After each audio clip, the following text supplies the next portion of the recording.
Hello everyone out there. My name is Tushir Jain and I welcome you all to my channel Money Plant. I hope you all are doing very good. तो guys आज की video में हम समझने वाले हैं कि हमारा जो स्टॉक मार्केट होता है उसमें कितने प्रकार के हमारे बायसेस होते हैं। बायस माने मतलब जो मन से एजम्पशन लेके चलते हैं, ये जो हमारा सोच विचार होता है वो कितने प्रकार के मार्केट में होते हैं एंड बायस की हमारी जो डेफिनेशन है वो क्या होती है। इस वीडियो में हम इन सब चीज़ों के बारे में बात करने वाले हैं, तो चलिए वीडियो को स्टार्ट करते हैं। सबसे पहले हम पढ़ेंगे कि बायस का मतलब क्या होता है। जैसे आप देख पा रहे हैं स्क्रीन पे जो उसका टेक्स्ट है वो डिस्प्ले होके आ रहा है, आप उसको वहां से रीड आउट कर सकते हैं। बायस एक इरेशनल एजम्पशन होती है और believes that effects the ability to make a decision based on facts and evidences. Bias मतलब हमारी जो सोच होती है या मन में विचार होता है उसकी बेसिस पे हम कुछ भी सोचते हैं जो कि हमारी डिसीजन मेकिंग एबिलिटी को इफेक्ट करता है, जो कि एक्चुअल में बेस्ड होने के फैक्ट और एजम्पशंस पे। ये आपका हो गया बायस का मतलब, ठीक है। फिर आता है investors are as vulnerable as anyone to make decisions clouded by prejudices और बायसेस। मतलब एक जो इन्वेस्टर है, एक जैसे वो नॉर्मल ह्यूमन बीइंग ही है, तो वो भी कहीं ना कहीं बायस से घिरा हुआ होता है अपने डिसीजन मेकिंग एबिलिटी को इफेक्ट करवाते हुए। अब हम पढ़ते हैं कि हमारे स्टॉक मार्केट में कितने प्रकार के बायसेस होते हैं। जब भी हम कोई ट्रेड करते हैं या स्टॉक मार्केट में इन्वेस्ट करना चाहते हैं तो किन किन बायस से हमको गुजरना पड़ता है। पहला हमारा आता है फोमो। ये काफी कॉमन बायस है, आपने सुना होगा उसके बारे में, which is known as fear of missing out. इसमें क्या होता है, it is a situation which arises commonly during bull और bear market. Like in bull market a stock has rallied too much and everyone around us is buying that stock. We also buy stock and then it corrects. Similarly, if a stock is falling, everyone is selling it. If we misses it, we also start selling it. But when we sell it, it starts rising, causing loss to us. ये इसका हो गया definition. अब मैं आपको समझाता हूँ उसमें क्या होता है।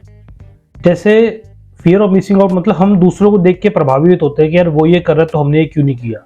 जैसे फॉर एग्जाम्पल कोई स्टॉक एक लगातार अप ट्रेंड में चल रहा है, दुनिया उस स्टॉक को परचेज कर रही है एंड हमारे रडार पे ये हमने उस स्टॉक को बाई चांस की गलती से मिस कर दिया खरीदने से। अब उस स्टॉक को हम परचेज करते हैं, ठीक है। जैसे फॉर एग्जाम्पल स्टॉक हमने 100 रुपीज़ पर परचेज किया एंड वो स्टॉक पहले 30-40 रुपीज़ पर था, वहाँ से डायरेक्टली वो अप ट्रेंड में होता हुआ अभी 100 रुपीज़ पर है, तो उसको हमने 100 पर परचेज कर लिया। अब थोड़ा बहुत ही वो स्टॉक बढ़ेगा, वहाँ से 100 का जैसे 104-105 रुपये हो जाएगा। उसके बाद वो स्टॉक गिरना चालू हो जाएगा क्योंकि पहले वो स्टॉक आपको अच्छा खासा रिटर्न दे चुका है। भाई किसी ने इतनी परफेक्ट रिसर्च तो करी नहीं, जल्दीबाजी में बंदे ने स्टॉक को परचेज कर लिए, तो फिर वो गिरना चालू हो जाता है। तो इसको बोलते हैं फियर ऑफ मिसिंग आउट, कि दुनिया जो कर रही थी हम उसको वो करने में चूक गए एंड जब हम उसको लेते हैं तो डायरेक्टली उसका अपोजिट होना चालू हो जाता है। हमने स्टॉक अप ट्रेंड में बाय किया, अब उसने थोड़ा सा करेक्ट करना चालू कर दी क्योंकि जैसे स्टॉक अगर हमारा ओवर वैल्यू हो गया, लोगों ने प्रॉफिट बुकिंग कर दी उस चक्कर में। सिमिलरली कोई स्टॉक अगर डाउन ट्रेंड में है, दुनिया तो स्टॉक को बेचने में लगी हुई है, ठीक है, हमने उसको वहीं बेच दिया एंड क्या पता उसका डाउन ट्रेंड का पीरियड खत्म होने को आ गया था, हमने तभी उसको बेचा। हम इस उम्मीद में थे क्या पता स्टॉक और वो गिरे, बट वहां से फिर वो बढ़ना चालू हो गया। तो ये होता है आपका fear of missing out. Second हमारा आता है confirmation bias.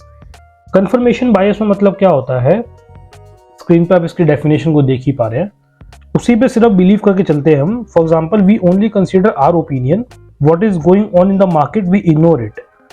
Similarly if we bullish on a stock we consider only bullish news not the bearish. मतलब जिस चीज पे हमें भरोसा है और जो चीज हमने अपने माइंड में सोच के रखी हुई है, सिर्फ उसी के बेस पे हम फैसला लेते हैं और कुछ को चेंज नहीं करते हैं। जैसे फॉर एग्जाम्पल कोई स्टॉक अगर बुलिश है तो हम उसको बुलिश ही मान के चल रहे हैं, बाई चांस को नेगेटिव न्यूज आगे उसको हम करेंगे अवॉइड। तो आपको ये हो गया कंफर्मेशन बायस।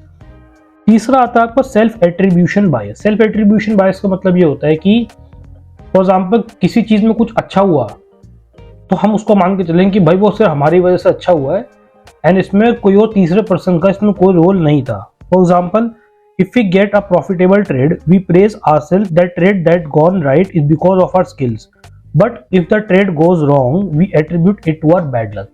मतलब फायदा हुआ तो हमने बोला कि देखो हमारी स्किल्स की वजह से हमने स्टॉक को ऐसे एनालाइज किया जिस वजह से हमें प्रॉफिट हो गया। एंड अगर उसी स्टॉक में आपको लॉस होता है तो लोग कहते हैं कि यार देखो हमारा लक ही खराब था हमारा कि हमें स्टॉक में लॉस हुआ। तो उसमें हम खुद को मतलब कहीं से वो देंगे नहीं, सर्टिफिकेट नहीं देंगे खुद को हम कि यार हमारी वजह से लॉस हुआ। हम सिर्फ खुद को जब फायदा होता है वहां पर प्रेज करते, लॉस में हम खुद को प्रेज नहीं करते। तो ये आपको सेल्फ एट्रीब्यूशन बायस। फिर आता है आपका anchoring bias. We ignore the new information which comes in the market and keep on believing the information we have. We trust that info and ignore the latest news and new information. ये देखा है तो आपको confirmation bias की extension है जो anchoring बायस है। मतलब एक कोई पर्टिकुलर आपने विचारधारा मन में बना ली है किसी एक स्टॉक के प्रति या किसी एक चीज के प्रति, आप सिर्फ उसी चीज पे उसको फोकस करते रहेंगे। कोई अगर नई चीज उससे रिलेटेड आ रही है मार्केट में, कोई और न्यूज आ रही है, उसको आप इग्नोर करते रहेंगे। बस जितना आपको पता है आप सिर्फ वहीं पे फोकस करते हो। ये होगा आपका एंकरिंग बायस। फिर नेक्स्ट आता है हमारा गैम्बलर्स फैलेसी। गैम्बलर्स फैलेसी में होता है it means we are in a hope that one or the other trade of our might get correct and this hopes we keep investing in a market. जैसे for example हमने ना total 5 stocks का portfolio बना लिया, ठीक है।